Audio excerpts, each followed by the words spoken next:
Hello, good morning, and welcome to the latest edition of my podcast, which is related to the book, or to my book, my autobiography, Living with Mitochondria Against All Odds. My name's Ian. Hello there, how you doing? Today what we're doing with these podcasts is sometimes talking to you about maybe something that's happened in the book. So hopefully that if you see this podcast or hear this podcast, you'll want to go and find the book and listen to it or read it. And so hopefully I'm gonna be telling you something else that's in the book, and today I'm going to talk about one or two of my adventures of canoeing. Now I may cover this again sometime, but it won't be the same bits about the canoeing because I actually got into canoeing. I actually went a couple of times back in 1998. And I paddled for the first time. I paddled right from where the boathouse used to be near one of the bridges in York, the train bridge, the Scarborough Bridge, right down to Skeldergate Bridge, right down, which is a fair distance. For anyone that doesn't live in York, it is a fair distance. And then we paddled all the way back.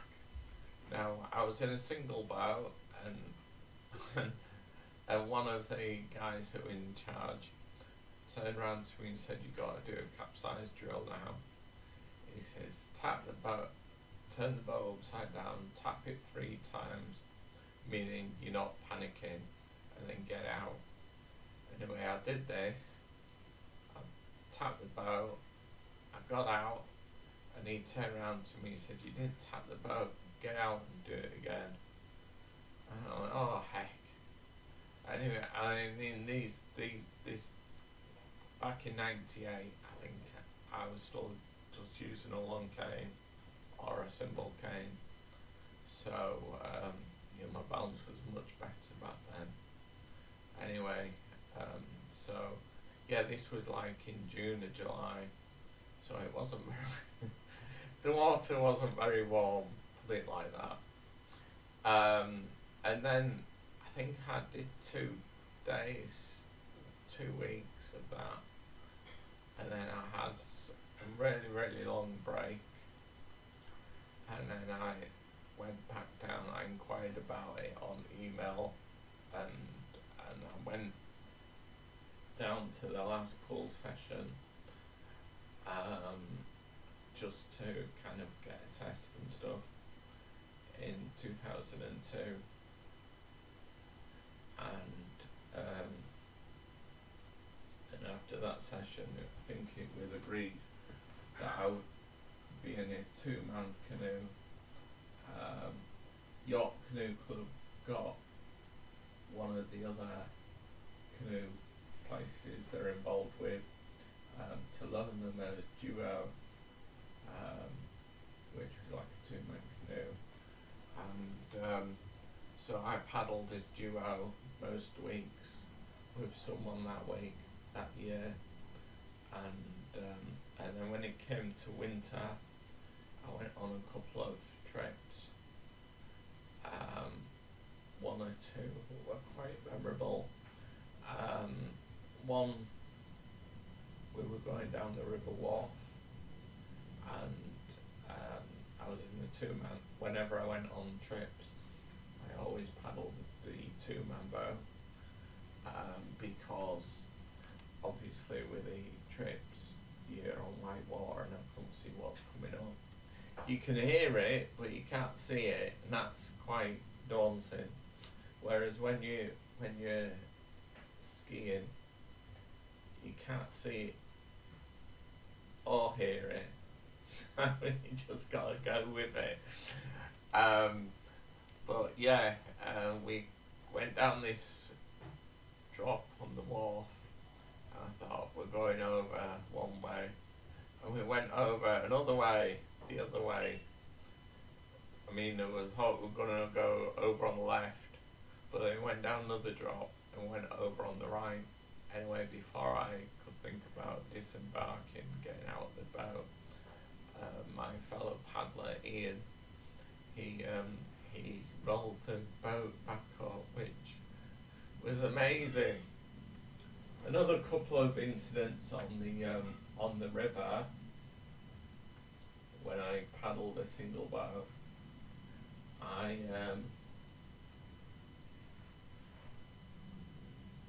I got my paddle caught in someone's fishing rod.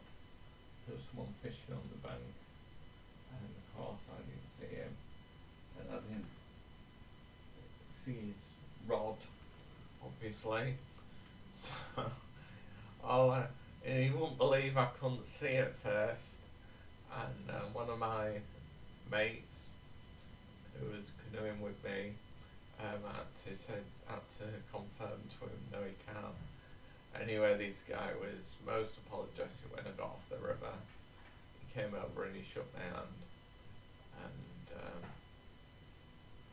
and that was all. That was all okay. In the summer, for 3 of the 4 weeks, like May, June, July, August, some of September, we always paddled on the river, and then one of those weeks they used to go to like Linton Locks or Howsham.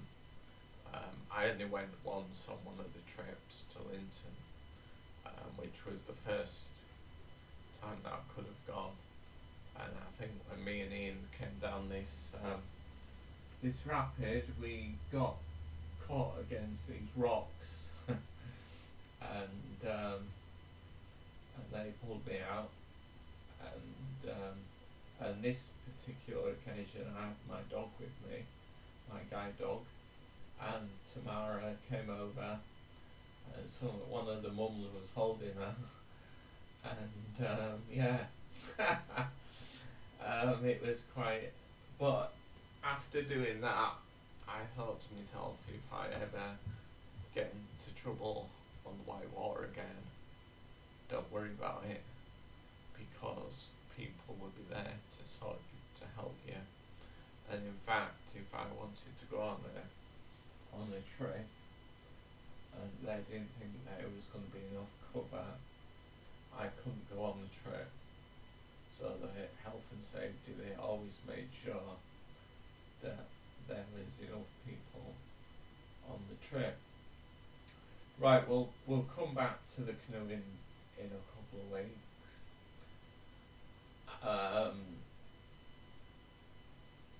Last weekend, one of my friends came up, Philip, who I used to go to college with, and we went on a boat trip up and down the river. And then we came back to my place and just put the internet on for a bit. But what really helped was I had one of my carers with me. But anyway, we'll leave it all there for now. And I'll start closing up. And hopefully you enjoyed this bit and would like to go and read my book, and